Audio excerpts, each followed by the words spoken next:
This is the Business Leadership Series Minute with your host and best-selling author of Don't Buy a Duck, Derek Champagne. How important is it to work alongside of them in that way instead of delegating down? Tell me more about frontline leadership and how that's worked for you. Well, I think anytime you can get down, the further you can get down and the further you can push decisions down into the front lines, the better ownership and vested interest you're going to have from your team. We had a great chancellor who hired me. He's since retired, but he used to walk the campus early in the morning and pick up trash. And that was so empowering to our team because they felt like he was not afraid to get dirty. He wasn't too good to do some of these things. And so he really connected well with our team, not because he was hanging around with us, but because of his actions and what he did. So I think that's really important to be able to show that. I can't stay there. No leader should stay on the front lines and work there forever, but you should be willing to when needed. Tell me about the growth theory and how that's made an impact on management professional development.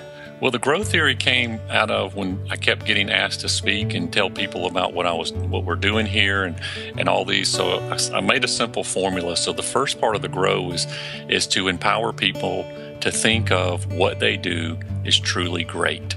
You know, most folks are always thinking that it's the celebrities, it's the sports athletes, it's somebody else who's doing something great, and rarely do they give themselves permission to think of what they do as being great.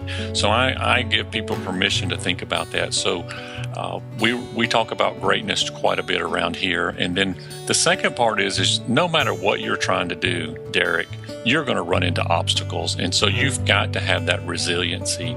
You know, Napoleon Hill said one of the most common causes of failure is the habit of quitting when one is overtaken by temporary defeat. And you know, you got to stay with it. And resiliency is that teamwork together that you're going to push through and become the best. And so that took us through the R, and then the O is in every challenge that we face, it's going to be an opportunity. To hear full episodes of the Business Leadership Series, visit blsnow.net.